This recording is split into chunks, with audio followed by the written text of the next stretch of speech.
Today is May 13th, and this is the ADM Investor Services Weekly Market Kickoff. Please note that the views and opinions expressed here today are solely those of our guests and should not be construed as the views or opinions of ADM Investor Services or Archer Daniels Midland Company. Today's guests are Steve Freed, Vice President of Grain Research at ADM Investor Services, and Alan Bush, ADMIS Senior Financial Economist. Steve, let me start with a question that is certainly at the forefront of news this morning. What is the latest on the U.S. and China trade deal? Well, on Friday, the Chinese delegation left Washington without a deal. And the Chinese said that there were three issues in which they still were trying to work out. Number one is dropping all tariffs. Number two, making a list that the Chinese would buy of U.S. goods that's more realistic of what they need. And then finally, making the verbiage of the document with dignity to both countries and respectful. The president added tariffs on $200 billion worth of Chinese goods and threatened that in 30 days, if there's not a deal, he would put tariffs on the remaining $300 billion of China imported goods. This morning, the Chinese retaliated. They put tariffs at different levels on $60 billion worth of U.S. goods effective June 1st. So there's one school of thought that at the G20 meeting late in June, they will meet and the two presidents will talk it out and we could have a deal by Labor Day.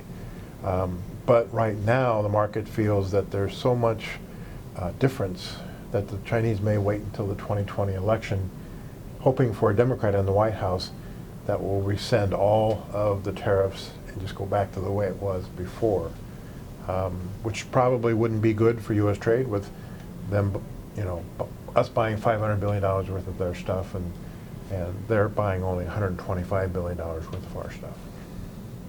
So we had a USDA report on Friday, supply and demand. Can you recap that report for our viewers? It was bearish. The first thing they did was they took old crop U.S. bean exports down 100 million bushels and put basically our carryout at 1 billion bushels. So this first time in 11 years we've dropped nearby beans below $8 because of that, plus the trade deal. They then put next year's corn crop at 15 billion bushels, even though we have like 20 million acres that are not planted yet, that should be planted by now. And they show a carryout at 2.4 billion bushels for next year. And then they raised the world wheat production and carryout for 19 and 20, record high, another 20 million tons above this year's record. So all the numbers were bearish. You mentioned late planting, the U.S. Midwest winter and spring weather, one of the wettest in 125 years. How is this affecting the planting, and what is the forecast now? Right now we think that corn planting is about 35% done versus 65 average. And we have a little window of 5 to 6 days this week to try to get something planted. And we think that west of the Mississippi, most of the corn will get planted. East of the Mississippi, and talking to people like around Decatur, Illinois, they haven't even got it started yet. So after this weekend, another big rain event comes in early next week to slow things down again. So we're not quite out of the woods yet as far as a wet pattern, but we've got 5 days here we might get something planted.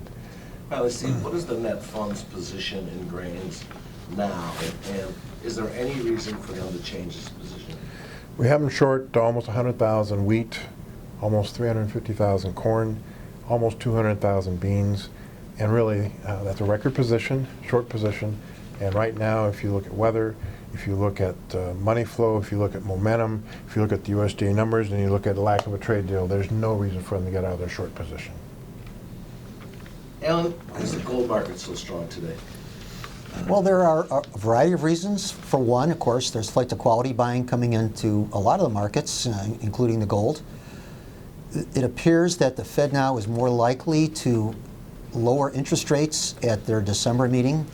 In fact, now the probability of a rate cut then is at 72%, so lower rates is supportive to the gold market. Plus, we did break out of a downtrend line, so good volume today. So a lot of the technicals falling into place and the fundamentals as well supporting the gold market. Let's talk about the stock market. The market is sharply lower this morning. Again, trading headlines related to the U.S.-China situation. What is the best way to trade stock indexes now in light of the extreme volatility due to the uncertainties surrounding the current trade situation? Well, the best way to trade stock index futures currently is not to. All of this volatility that we have, the political uncertainty, all of which are reasons to avoid stock index futures for now. There are other markets that I think can be traded that take advantage of that situation. Also, one thing to keep in mind, as hard as the stock indices are falling now, I think that once a trade agreement is reached, that's how fast the recovery reversal will be to the upside, but not now. So Alan, if the stock index futures should be avoided by traders, what other markets might traders focus their attention on? Those markets would be all of the flight to quality vehicles, including the Swiss franc, which has had a good run to the upside, and I think there's more to go. The Japanese yen also has been very strong. That's considered to be a flight to quality vehicle. The interest rate futures markets, for the same reason, that has had a good run. And of course the gold market, which we just talked about. So those are the markets to focus on. Of course, all trading from the long side for a variety of reasons, but those are the markets I think we should be in right now, trading from the long side again.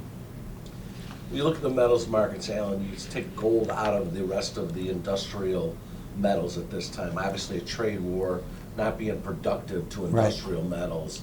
Gold can stand on its own in a situation like this? Yes, absolutely.